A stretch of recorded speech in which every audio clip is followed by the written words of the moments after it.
The Navy is testing its next-generation aircraft, the F-35C Lighning II, aboard USS Abraham Lincoln. One of the very fundamental tests for these pilots is simply landing and stopping on the deck of this floating city, and as research has shown, it's not always an easy thing to do. I had heard stories that during Vietnam they hooked a bunch of stress sensors up to aviators and sent them out into combat, and they're checking like respiration, pulse rate, blood pressure, sweating, things of that nature. And they found out that yes, being shot at in combat was pretty stressful, but the most stressful thing these aviators did was land on the carrier at nighttime. That would peg all the readings. And you may not always drop bombs, may not always be in combat, but you always have to land at the ship at night.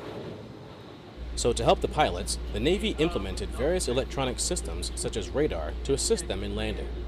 Commander Operational Test and Evaluation Force, or COMOPTEV-4, the Navy's sole operational test agency, sent out one of his contractors, along with a technician from Raytheon, to collect data on the newest system being tested, called Joint Precision Approach and Landing Systems, or JPALS, which uses technology we're all familiar with, GPS.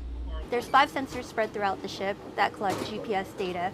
Our algorithms process it and tries to find the best solution, user position solution or ship position solution, and it sends that data out to the aircrafts, and it's a one-way data link with the F-35s.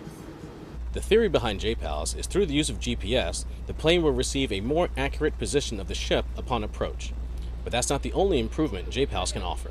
One thing that's significant about JPALS is not yet a complete replacement, but very well integrated into existing systems, so it allows us to use capabilities and strengths of the old system with the capability and new strengths of JPALS now.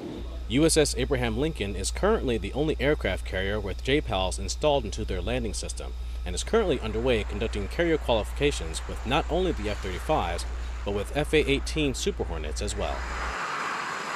Well, it works out nicely as that F-35 is also out here doing their own testing. And the results from both the JPALS test and the F-35 test goes through COMOPTEV-4, then from our Admiral at COMOPTEV-4 on up to the Chief of Naval Operations, and they'll make the decision based on the test results as to whether or not they want to continue purchasing and using the systems.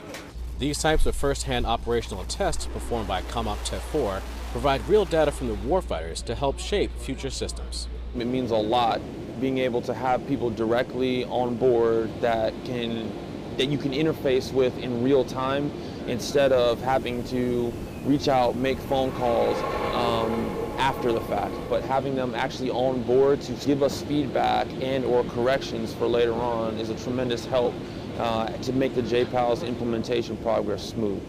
Petty Officer Brian M. Brooks, USS Abraham Lincoln.